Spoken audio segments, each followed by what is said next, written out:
Alrighty, folks, what is going on in the real estate market? In some parts of the country, buyers have frozen. They have decided not to participate. Is this because of affordability? Is it because of job scares? Is it because of the AI bubble and all the layoffs that are coming? What the heck is going on in real estate? And the question we should all ask is, what is it going to take to unlock buyers? We're going to have this conversation with a top 1% agent, Beth Traverso. How you doing, Beth?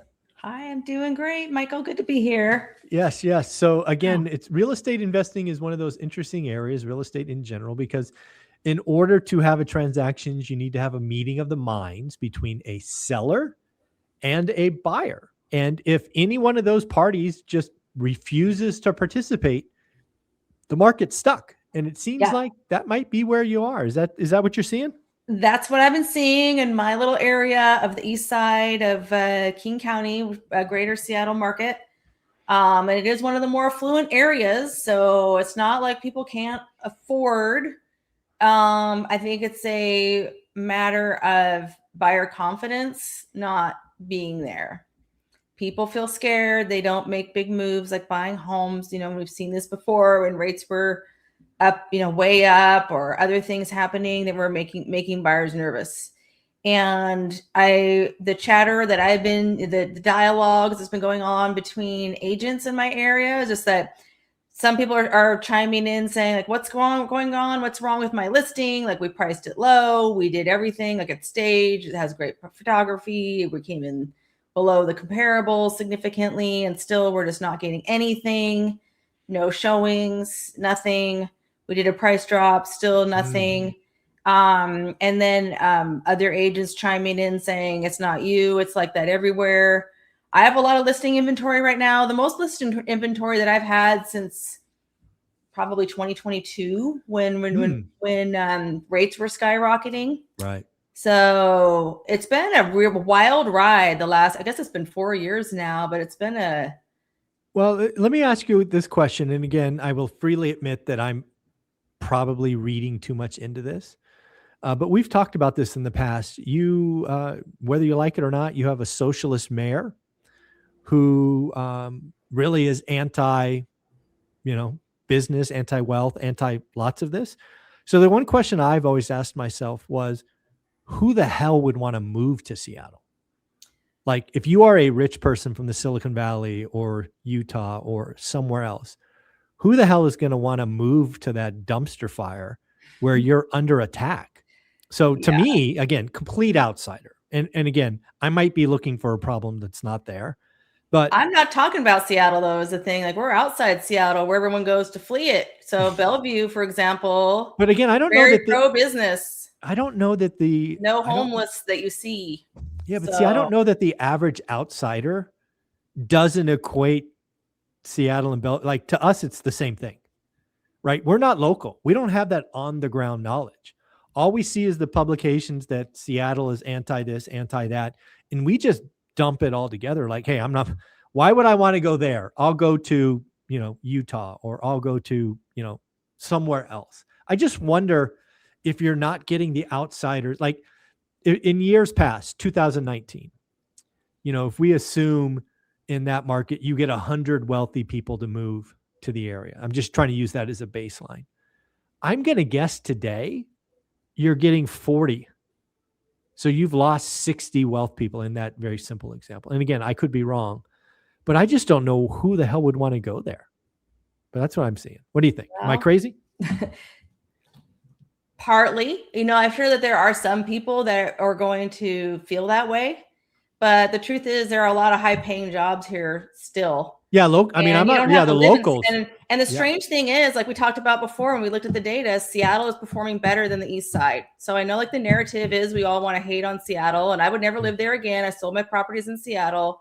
So to be clear, I'm not defending any of that at all. I hate it, but the numbers aren't backing that narrative up. So, but prices are up in Seattle, down on the East Side, et cetera. Now, there's more to it than that. Oh, I'm sure there's always that's a small part of it. And a lot of people that we've been seeing buying here for years are people that already live here and work here And Yeah. So maybe they're renting, or they have a little house and they want to move up to the bigger house. Would you say that East Side is typically the move up buyer? Like, hey, you get your entry level home in Seattle or condo Yeah. or whatever that is. Then you work in tech Where for a people go where while. they want the better school district, better, rated They school get middle district. management, right? Yeah. They get that promotion. They get the little stock grants. It's So King, suburbs. Yeah. yes. So King County is that next step for someone who's in their Yeah. career, the life cycle. Okay. Median home price on the east side is about 1.5. Ooh, So, and in damn. Seattle, it's about 950 or somewhere, 900 or something. Yeah, like that's a jump. All right, so that's a 50% pop. Okay, that's Yeah. interesting. So it's probably about that, like to your earlier point, it's probably about that buyer, right? Yeah. Because again, like you said, right, your buyers typically are local, right? They're changing schools, they're getting out of Seattle, they're fleeing and going to Right. King County or Bellevue or whatnot. So that makes sense. So is it just about that buyer being nervous? Right? Is it the I middle? think it is. I think they feel insecure. I think also like we're seeing inventory pile up. Now, I want to be careful to say that where we're seeing this phenomenon is more in the subdivisions where there's a lot of similar homes. If we're talking about acreage properties, view properties, which there are a lot, that's my specialty. Actually, I work with a lot of these unique acreage estate homes. Mm-hmm. That's a different story. So, and there's fewer of those available. But if it's something where people feel like they have an ultimate, they have the unlimited choice, then they wait and see who's going to come down the fastest. And we are still seeing a lot of houses sell quickly, but they're the ones that are coming in like at what would be the low ball price. So we're talking like houses that last year would have listed and sold for 1.4. They're coming on at 1.2 or 1.25. Okay. And then they're selling in 2-3 days sometimes. So like you have to kind of look ahead. And then the price drops we're seeing are pretty significant, like $50,000 to $100,000 price drop. Damn. Mm-hmm. Okay. And the people there's two mindsets about it. So some people are like, we just got to just wait this out because this isn't really a price thing. It's a buyer confidence thing. But not everybody has the luxury of waiting. And so for those people, they're just coming in listing at the lower price because they got to move. Like there's always going to be people that have to move. The divorce, they already bought another house in Utah or wherever they went. So they got to go, like they need this equity. In some cases they have a bridge loan, et cetera. Like this has to sell. Yeah. And again, this is, frankly, the market that I, as a buyer investor, want. I want to find those motivated sellers. And again, every market's different, but when you are a buyer in a frozen housing market, it would not be uncommon for me to write dozens of offers trying to find the most motivated seller, right? And I'll just use the numbers you had, right? Would have sold for 1.4, listing for 1.2 today. I mean, you get I'm going to say there's a dozen of those properties thereabouts. I wouldn't be opposed to writing $1 million offer because I only need one of those to say yes, right? Or even one of those to counter, right? Yeah. And that's the power. Canceled ones too, where people gave up. Yeah. We're seeing some of that. And some people are wanting to rent, but the tricky thing about that is if you bought a house for 1.2, your payment's way higher than what the rent, thousands of dollars. We're talking like a horrendous 6,000, 7,000. Yeah, like you're taking massive. I talked to a couple of different couples who they bought a house for 1.5 or so. Their payment's like $7,000 or something like that. And they can rent it for maybe $5,000 on a good day. And in some cases they're doing that. They're just eating that $2,000 a month loss. Ouch. And it's like, so painful. So amen. Yeah. Don't do that. Alligators struggling bad. To sell. I know, alligator bad. We don't like alligators. So that's why I'm just like, don't go that route. Like just sell.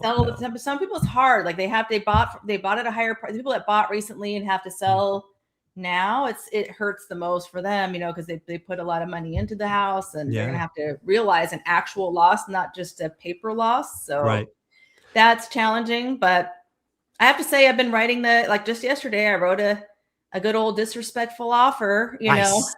It didn't come together, but yeah, they rarely do. But take the shot. I made my case, and the agent was from Seattle and didn't really understand what we're seeing over here, and he was kind of.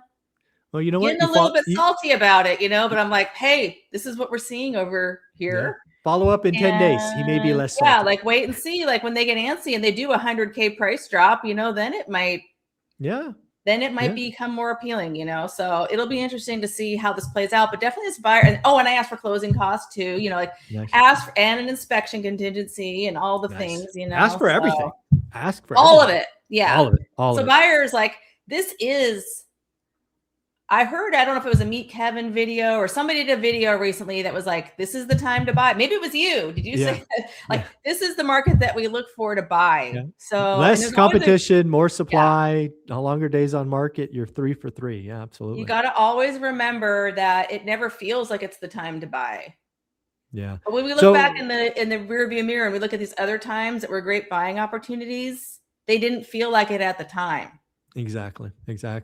Well, let's talk about the hard conversations, because again, you're listing properties, which typically is the first thing that happens, right? Buyers come second, typically.